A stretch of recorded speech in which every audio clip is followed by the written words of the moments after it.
Sí. Amén. Pueden preparar su agenda, su Biblia, ponerse cómodos como para poder escuchar, no para dormir, sino para poder escuchar la palabra del Señor, para poder registrar lo que vamos a conversar hoy día, lo que el Señor quiere transmitir a nuestros corazones también. Vamos a ir al libro de los Hechos. Si está muy fuerte, le dicen el amén, Tomás. No, está bien. ¿Está bien? Sí. Sí, perfecto. Yo me escucho como que estuviera gritando. Es más, estoy susurrando. Es más, estoy pensando en este momento. Ni siquiera estoy hablando. Imagínense. Hechos capítulo 12. Hechos capítulo 12.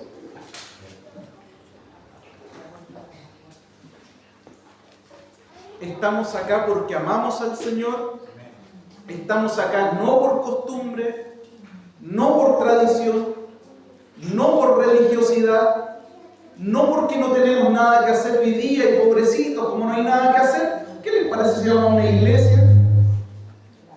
Estamos acá porque amamos al Señor. Por eso estamos acá. Porque hemos sido tremendamente favorecidos con su gracia. Y al vernos vistos o al vernos favorecidos por esa tremenda gracia, es que no nos queda más que rendir nuestra vida por completo en servicio y adoración. Hemos sido tan favorecidos que nosotros estamos aquí producto de entendernos favorecidos por el Señor. Vamos a ir a Hechos capítulo 12. Vamos a leer del versículo 1 hasta el último versículo, porque hoy día sí o sí matamos el capítulo 12 para que la próxima vez que nos reunamos hablemos ya del capítulo 13 y cómo comienzan los viajes misioneros de Bernabé y Pablo. Vamos a Hechos 12, lo leemos en el nombre del Señor. Dice: en aquel tiempo el rey Herodes echó mano a algunos de la iglesia para maltratarles y mató a espada a Jacobo, hermano de Juan, y viendo que esto había agradado a los judíos, procedió a prender también a Pedro. Eran entonces los días de los panes sin levaduras, la Pascua, y habiéndole tomado preso le puso en la cárcel, entregándole a 4 grupos de soldados cada uno, para que le custodiasen, y se proponía sacarle al pueblo después de la Pascua. Así que Pedro estaba custodiado en la cárcel, pero la iglesia hacía sin cesar oración a Dios por él. Y cuando Herodes le iba a sacar, aquella misma noche estaba Pedro durmiendo entre 2 soldados, sujeto con 2 cadenas, y los guardias delante de la puerta custodiaban la cárcel. Y allí que se presentó un ángel del Señor, y una luz resplandeció en la cárcel, y tocando a Pedro en el costado, le despertó, diciendo: levántate pronto. Y las cadenas se le cayeron de las manos. Y le dijo el ángel: cíñete y átate las sandalias. Y lo hizo así. Y le dijo: envuélvete en tu manto y sígueme. Y saliendo le seguía, pero no sabía que era verdad lo que hacía el ángel, sino que pensaba que veía una visión. Habiendo pasado la primera y segunda guardia, llegaron a la puerta de hierro que daba a la ciudad, la cual se le abrió por sí misma. Y salidos pasaron una calle, y luego el ángel se apartó de él. Entonces Pedro, volviendo en sí, dijo: ahora entiendo verdaderamente que el Señor ha enviado su ángel, y me ha librado de la mano de Herodes y de todo lo que el pueblo de los judíos esperaba.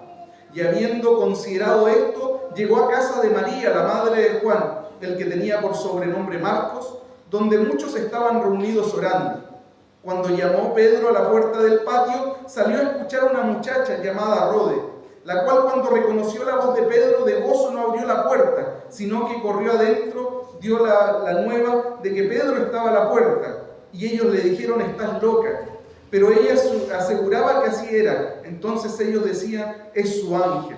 Mas Pedro persistía en llamar, y cuando abrieron y le vieron, se quedaron atónitos. Pero él, haciéndoles con la mano señal de que callasen, les contó cómo el ángel la había sacado de la cárcel, y le dijo haced saber esto a Jacobo y a los hermanos. Y salió y se fue a otro lugar. Luego, que fue de día, hubo no poco alboroto entre los soldados sobre lo que había sido de Pedro. Mas Herodes, haciéndole buscar sin hallarle, después de interrogar a los guardias, ordenó llevarlos a la muerte. Después descendió de Judea a Cesarea y se quedó ahí. Oremos al Señor, por favor, mis hermanos. Padre, en el nombre de Jesús estamos delante de ti. Estamos muy agradecidos porque tú nos has permitido llegar a este lugar para poder adorarte junto a nuestros hermanos, para poder escuchar tu palabra, para poder ser bendecidos y fortalecidos a través de ella.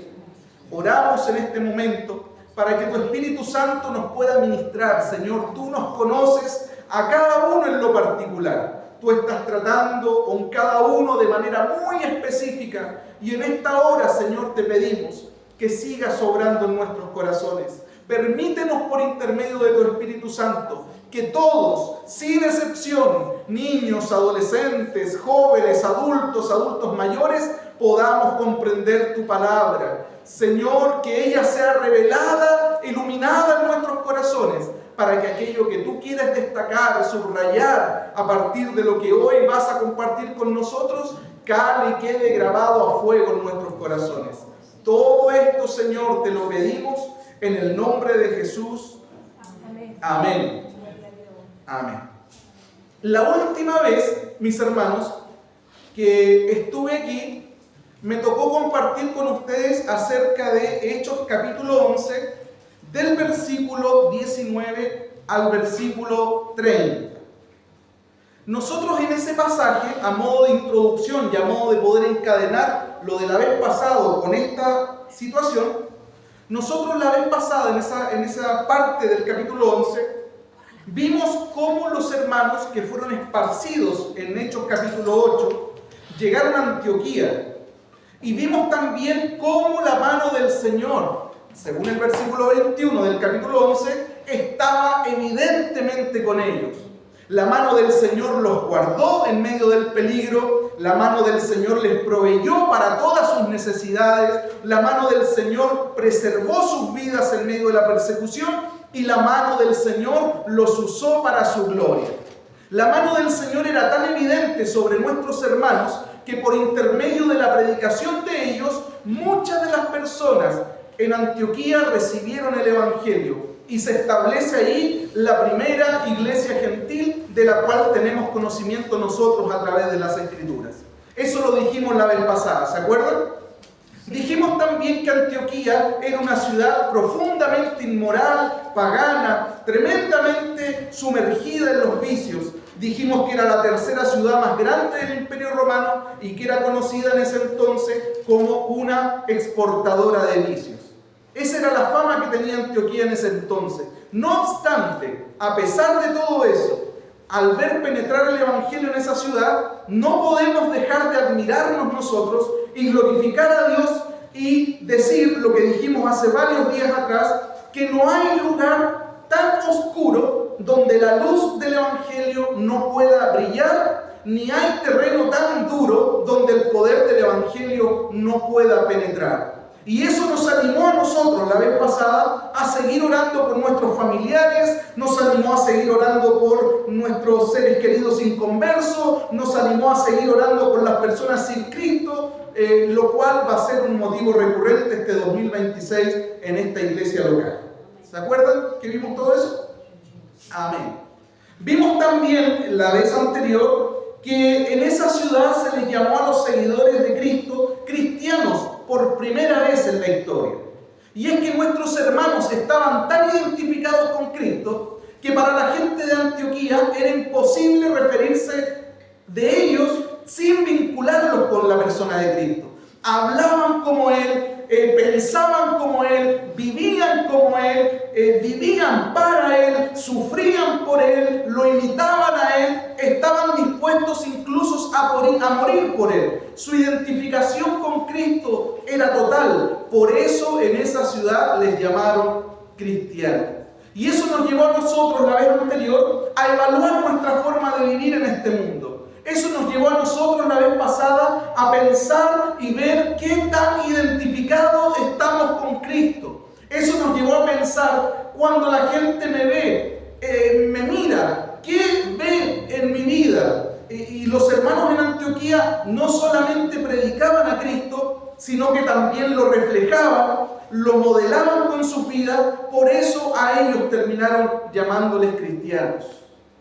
Otro punto que vimos la vez anterior, en el capítulo 11 también, es que la mano de Dios era tan evidente en sus vidas que comenzó a producir frutos. Y uno de los frutos que empezó a producir en los hermanos de Antioquía es el fruto de la generosidad. Y cuando ellos se enteraron por intermedio del profeta Agabo del hambre que vendría a la tierra, la cual sucedió en tiempos del emperador Claudio, dice el capítulo 11, no dudaron en ir en ayuda de los hermanos de la región de Judea, y de esa manera nos exhortó a nosotros el Señor esa vez a ser generosos con lo que Él ha puesto en nuestras manos. Eso pasó en el capítulo 11. ¿Se acuerdan o no? Si no se acuerdan, gloria a Dios porque ese mensaje está grabado el día 22 de febrero en el canal de YouTube ADD Tiempo de Dios. Así que usted puede ir a ver esa predicación para poder unirla con esta. O lo otro también, más fácil aún, leer el capítulo 11 del libro de los Hechos y ver que esos puntos sí los desarrollamos la vez pasada. Ahora, en el capítulo 12, nosotros podemos ir haciendo un contraste y uniendo lo que pasó a finales del 11 con el inicio del 12, porque hasta ahora nosotros hemos visto cómo la mano del Señor está con su pueblo. ¿Sí o no? Amén. Cómo la mano del Señor está obrando a favor de su iglesia.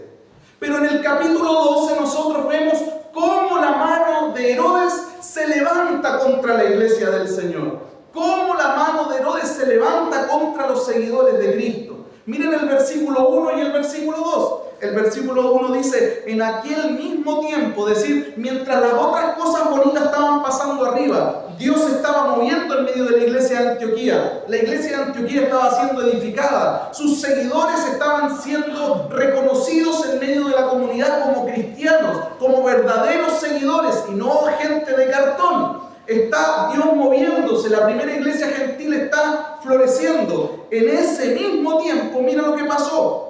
El rey Herodes echó mano a algunos de la iglesia para maltratarles. Y mató a espada a Jacobo, hermano de Juan. Mientras la mano del Señor está obrando en el capítulo 11 a favor de su iglesia, en el capítulo 12 la mano de Herodes se levanta en contra de la iglesia. Tortura a muchos. Mata al primero de los apóstoles, Jacobo. Ahora hay varios Herodes dentro de la Biblia. Este Herodes que aparece en el capítulo 12 es el nieto del Herodes que mató a Juan el Bautista. ¿Ustedes se acuerdan de ese relato? El Herodes que aparece acá es el nieto de aquel que mató a Juan el Bautista. En todas las referencias históricas que nosotros encontremos o busquemos, señalan a este Herodes del capítulo 12 del libro de los Hechos como un perseguidor de la iglesia en Jerusalén. Este Herodes, como leímos, ejecutó a Jacobo, el hermano del apóstol Juan, y se da cuenta que esta ejecución agradó a los judíos. Una vez que ejecuta al apóstol, su fama aumenta, los seguidores, las vistas, las reproducciones aumentan, y es por esa razón que arrestó también a Pedro para ejecutarlo durante la fiesta de la Pascua. Versículo 3 al 5 dice, y viendo que esto había agradado a los judíos, es decir, la popularidad aumentó si yo ataco a estos cristianos, procedió a prender también a Pedro, así, a encarcelarlo. Eran entonces los días de los panes sin levadura. Esa referencia nos hace alusión a que estamos en el tiempo de la Pascua. Y habiéndole tomado preso, le puso en la cárcel, entregándole a 4 grupos de 4 soldados cada uno para que le custodiasen, y se proponía sacarle al pueblo después de la Pascua. ¿Para qué? Para matarlo también.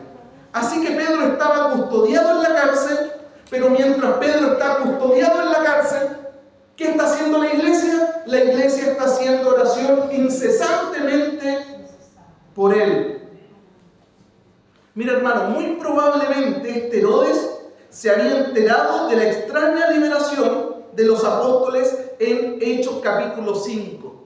¿Te acuerdas en Hechos capítulo 5 cuando el Sanedrín pone en la cárcel a Pedro y a Juan? Y al otro día se organiza todo el Sanedrín, convocan a los 70 ancianos, están listos para abrir la sesión, mandaron a la cárcel a buscar a Pedro y no lo encontraron. La cárcel estaba vacía, la reja estaba encerrada, los guardias estaban en la puerta y les informan a algunos: oye, los que ustedes tenían encarcelados están en el templo predicando.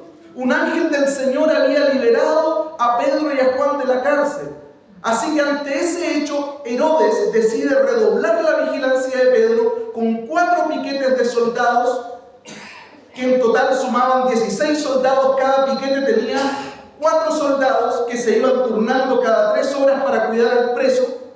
2 de los 4 soldados encadenaban al preso, es decir, el preso estaba ligado por cadenas a 2 soldados y afuera en la puerta había 2 soldados más.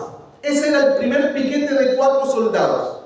Este piquete se cambiaba cada 3 horas. Venían 2, se sacaban los que y se ponían amarrados con Pedro, los otros afuera. Ese es el escenario, mi hermano, en donde Pedro está encarcelado.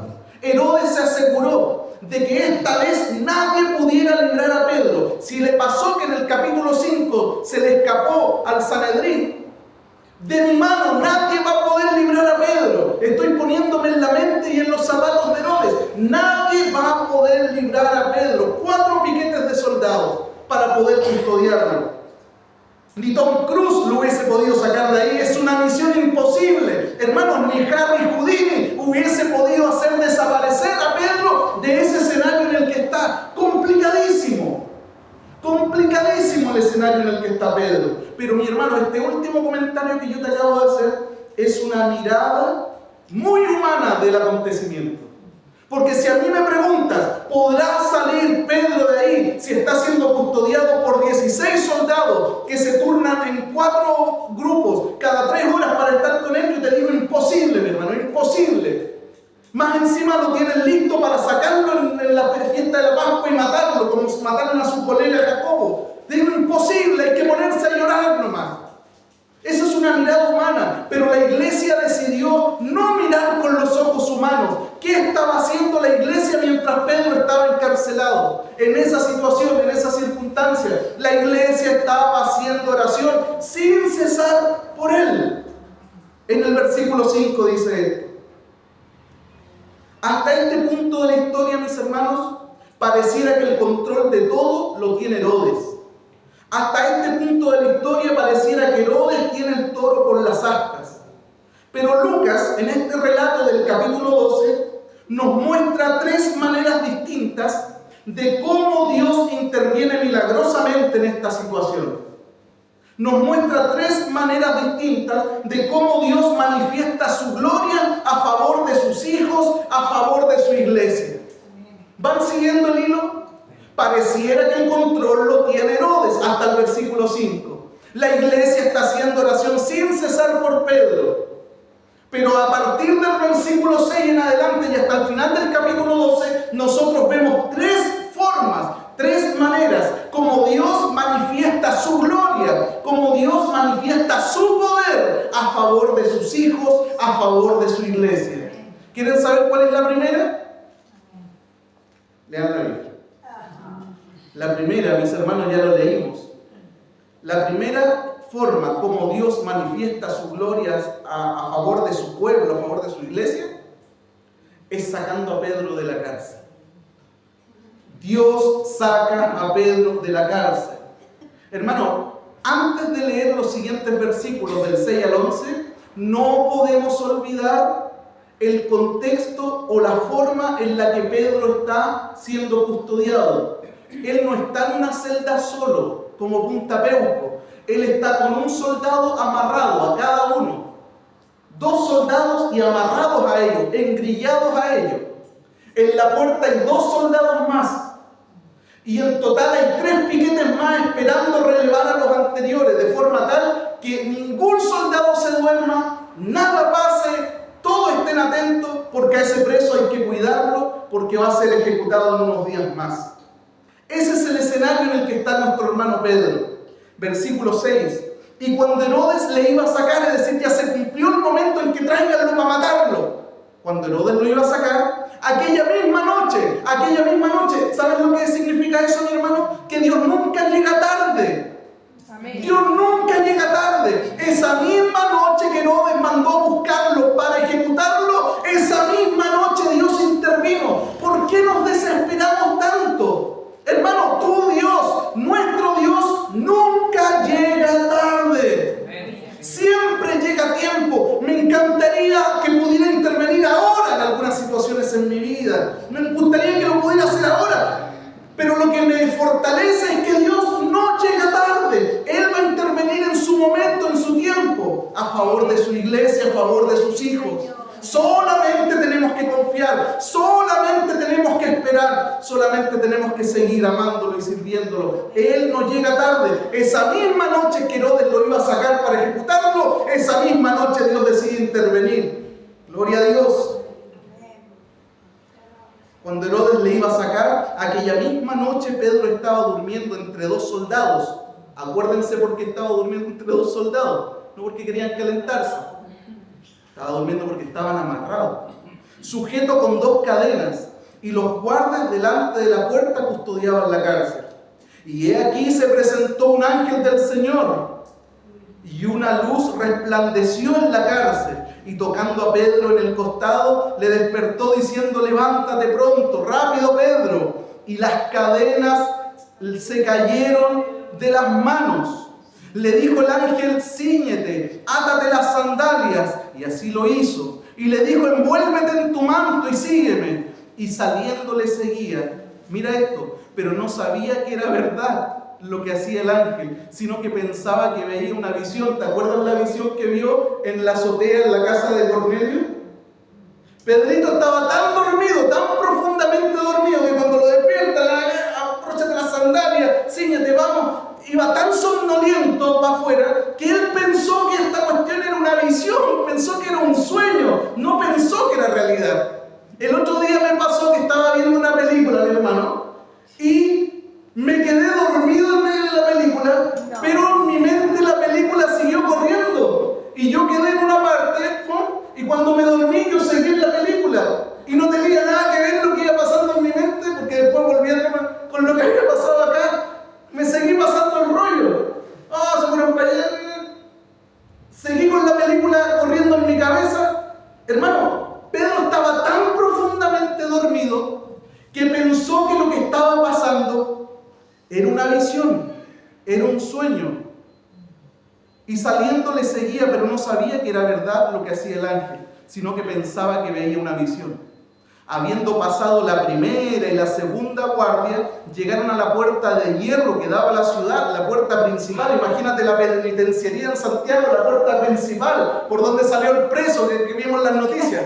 La puerta principal. Y cuando llegan a la puerta principal, se abre la puerta, igual que ese preso, y salen.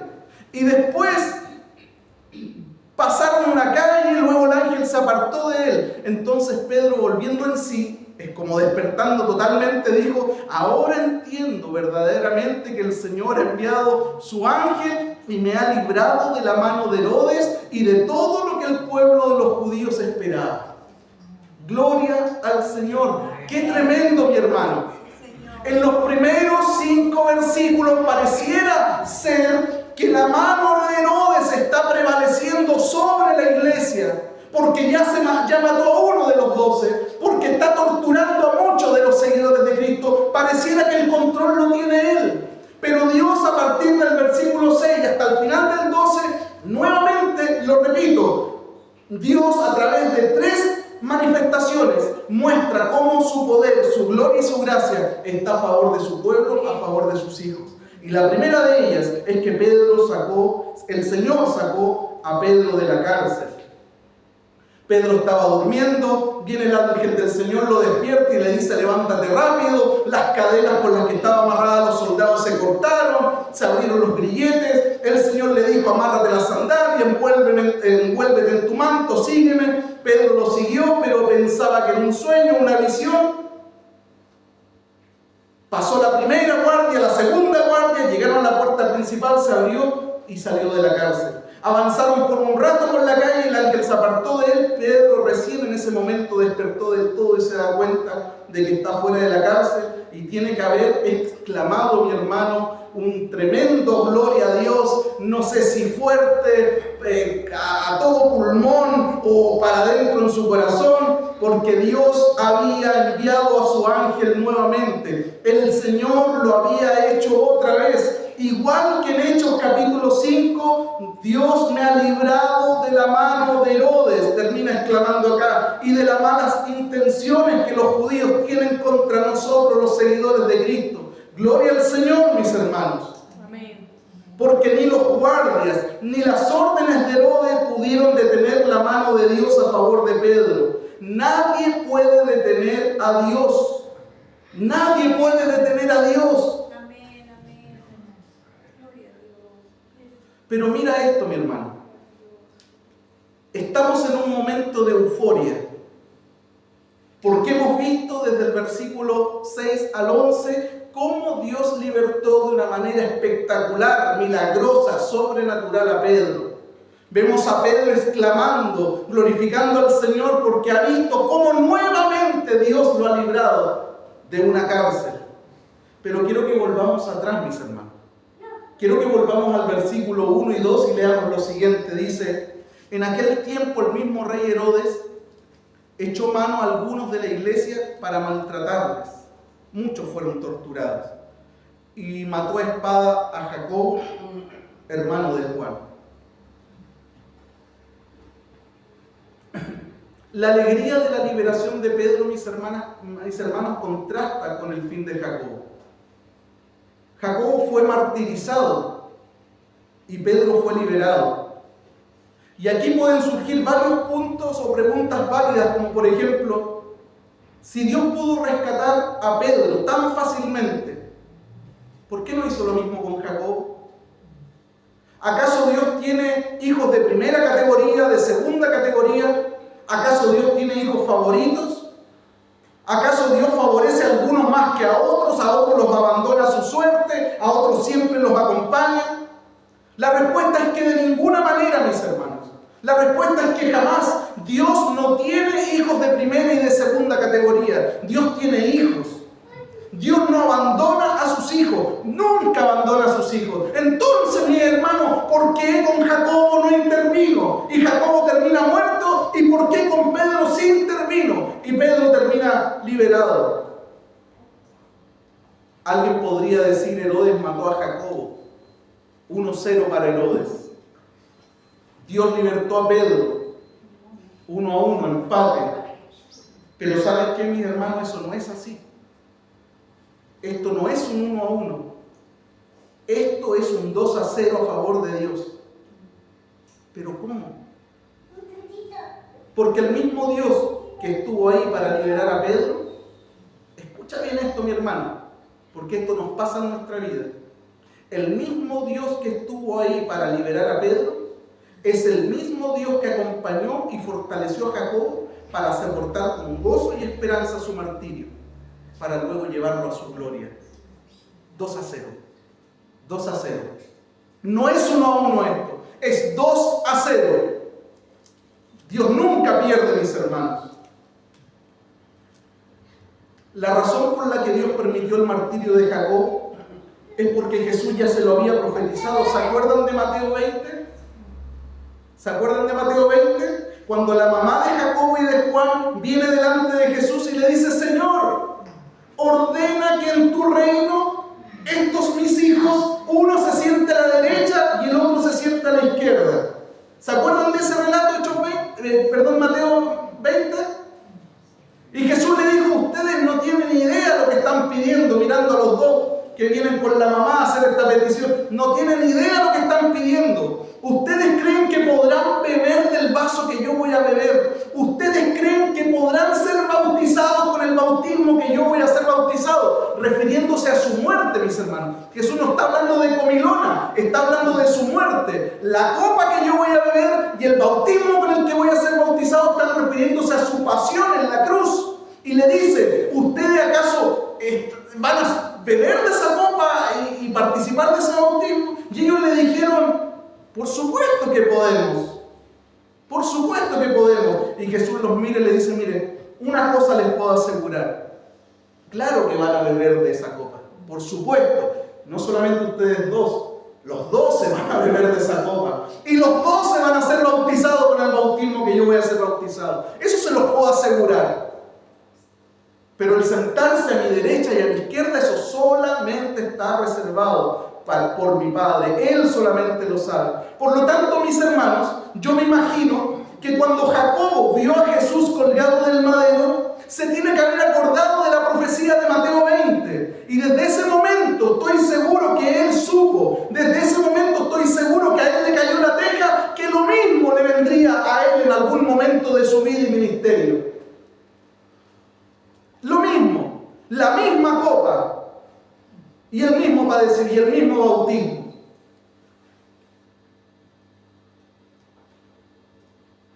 ¿Te das cuenta, mi hermano? Dios siempre gana.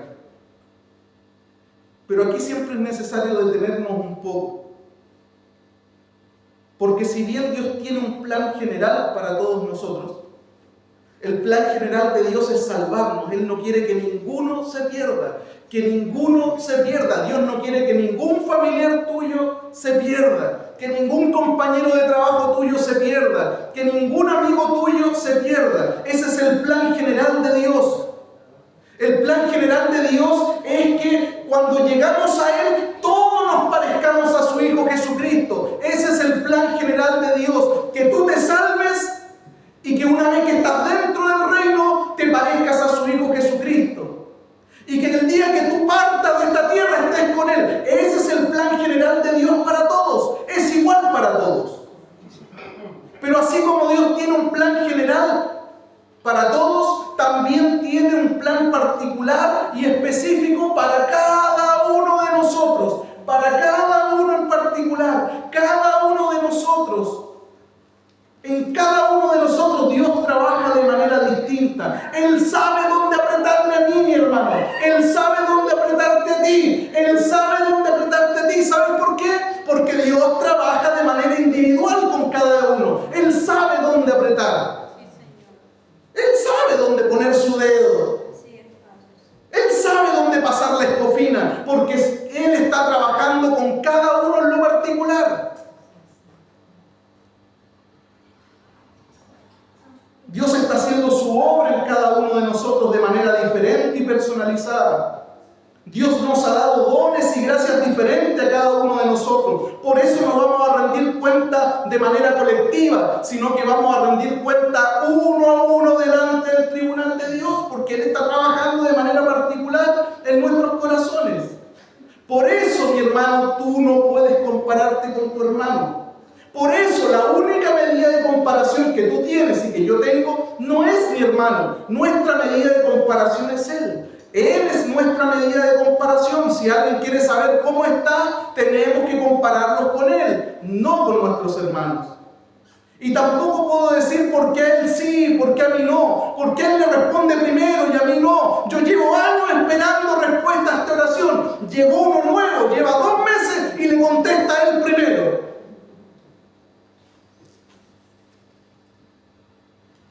Nuestro corazón se fortalezca, mis hermanos, en esos momentos, creyendo que todo lo que Dios hace es bueno, creyendo que todo lo que Dios hace es sabio y creyendo que todo lo que Dios hace es para promover su gloria y su reino. Hermanos, el mismo Dios que obró poderosamente para librar a Pedro es el mismo Dios que acompañó y fortaleció a Jacobo minuto a minuto en su martirio. En ambos casos Dios estaba en control. Nunca estuvo en control Herodes. Hermanos, la alegría y el dolor son parte de la formación de Dios para nuestra vida.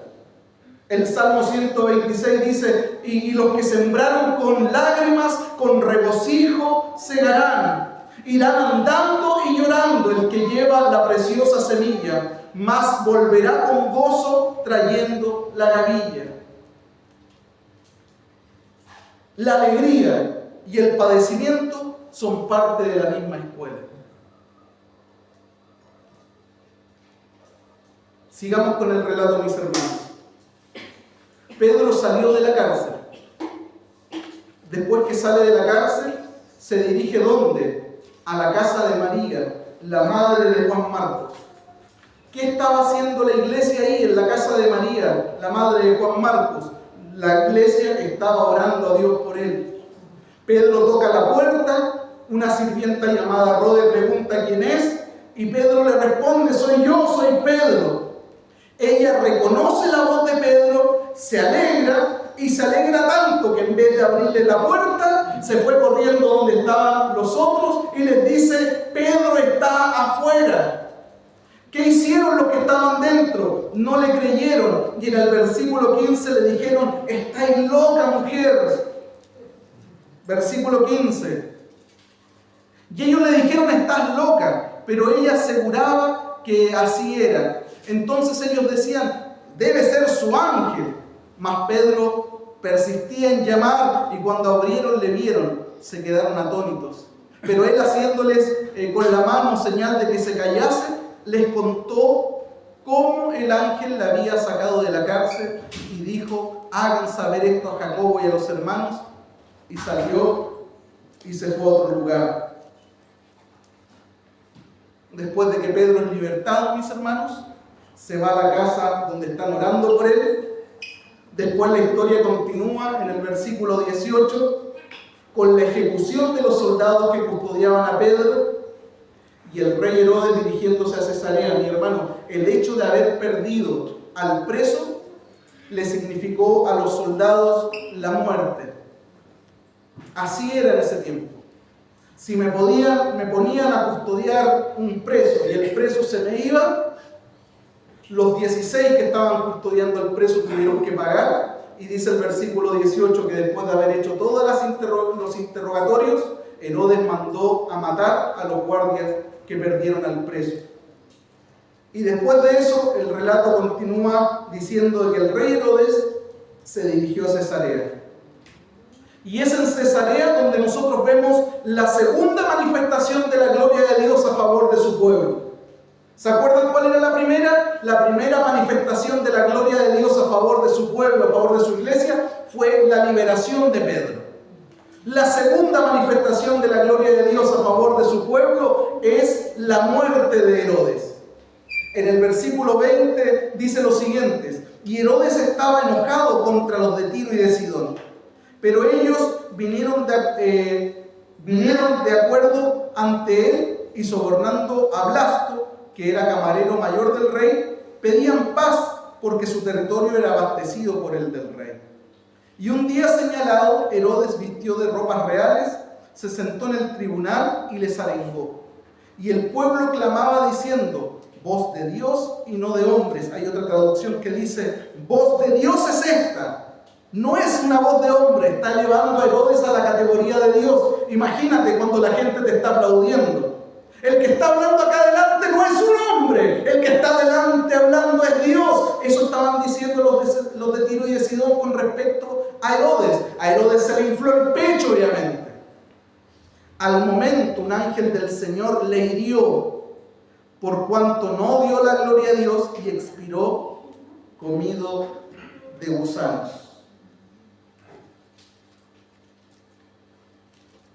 Herodes recibió la aclamación del pueblo como si fuera un dios, y en ese mismo momento, a la vista de todos, un ángel lo hiere y muere comido de gusanos.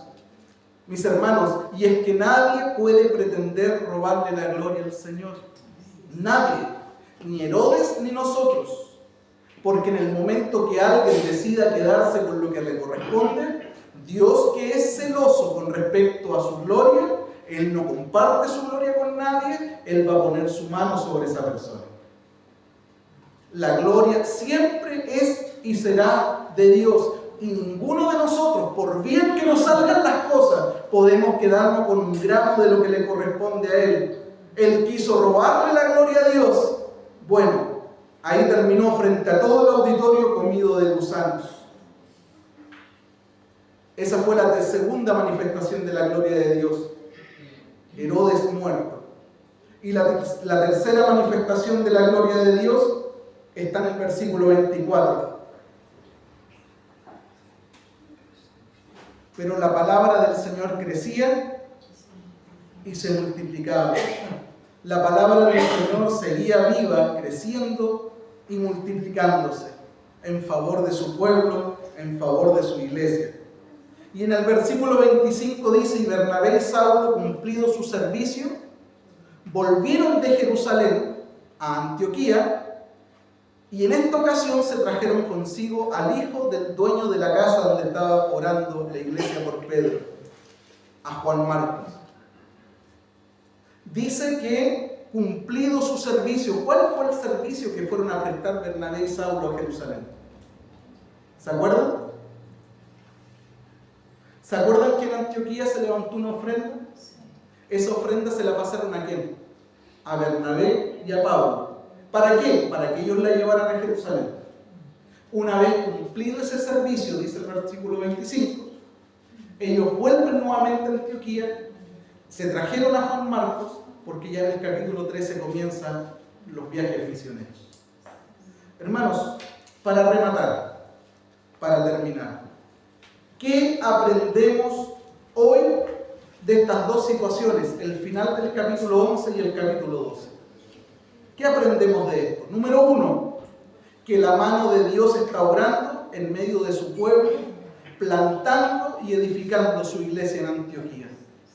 La mano de Dios está obrando en medio de su pueblo, plantando, solidificando, edificando su iglesia en Antioquía. La mano del Señor está obrando, haciendo avanzar el Evangelio en medio de mucha oposición. Algunos como Pedro son liberados, otros como Jacobo son martirizados. Y es aquí donde debemos ser honestos también, mis hermanos. Porque debemos reconocer que nos encanta una parte de la historia, pero no nos gusta para nada la otra. Como dicen los comentaristas, quisiéramos vivir un evangelio que avance sin oposición. Quisiéramos vivir un evangelio que avance sin tropiezos. Quisiéramos vivir un evangelio sin lágrimas. Quisiéramos ver la mano de Dios librándonos siempre, siempre, sin excepción de todos nuestros dolores y de todas nuestras pérdidas. Pero esa no es la historia del libro de los Hechos, mis hermanos. Esa no es la historia de la iglesia y esa tampoco es la historia de tu vida ni es la historia de mi vida. Hay ocasiones en que vamos a llorar. Hay ocasiones en que vamos a tener que sufrir. Y hay ocasiones en que Dios va a mostrar su gloria muy evidente, librándonos de algunas situaciones. Es posible que la madre de Jacobo, la que pidió que sus hijos se sienten a la derecha y a la izquierda, haya tenido que abrazar ese dolor. ¿Por qué a Pedro sí lo libró el Señor? ¿Y por qué a mi hijo no? Y yo supongo que muchos de ustedes también luchan con esa pregunta. Tal vez hoy día o han luchado con esa pregunta. ¿Por qué él sí? ¿Por qué ellos sí? ¿Y por qué yo no? Pero cuando no entendamos del todo lo que Dios está haciendo, podemos descansar en lo que Dios sí está haciendo. Podemos descansar en que sus propósitos no fallan. Podemos descansar en que nada ni nadie podrá impedir que se haga lo que Él ha resuelto hacer a favor de nosotros, mis hermanos.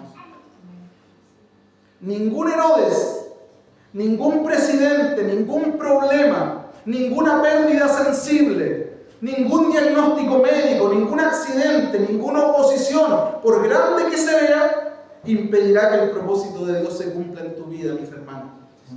En ninguna parte de la Biblia Él ha prometido siempre que seremos siempre librados de los sufrimientos de este mundo. En ninguna parte, mis hermanos. Pero sí Jesús prometió en Juan 10 que a sus ovejas nadie los arrebatará de su mano. Dios no prometió que no ibas a llorar. Dios no prometió que ibas a tener pérdidas. Dios no prometió que en algún momento Jacobo muriera, pero sí prometió que te iba a guardar en su mano y que de su mano nadie te iba a arrebatar.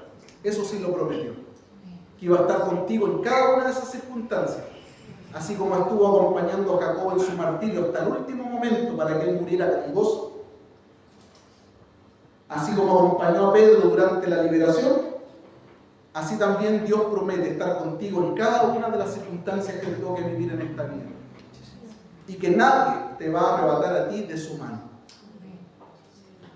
Mi hermano, si eso es verdad, lo que yo te acabo de decir, si eso tú lo asumes como una verdad en tu vida, estoy en la mano del Señor y de ahí nadie me puede arrebatar, eso debiera llevarte a ti y debiera llevarme a mí a descansar. Eso debiera llevarte a ti y llevarme a mí a confiar. Eso debiera llevarte a ti y llevarme a mí a vivir y a morir en paz. Si en algún momento nos toca partir, hasta ese momento de partir es un momento de ganancia. La familia se va a doler, va a llorar, va a gritar, no va a querer, se va a resistir. Pero hasta ese momento, mis hermanos, es un momento de ganancia para los que somos de Cristo. Por lo tanto, hasta ese momento trae alegría y esperanza a nuestros corazones. No hay 1-1, hay 2-0. Póngase de pie, por favor. Descansemos en Él, confiemos en Él, vivamos en paz. Y si nos toca partir, partamos en paz también. Dios tiene el control sobre todas las cosas. Cierre sus ojos por unos momentos.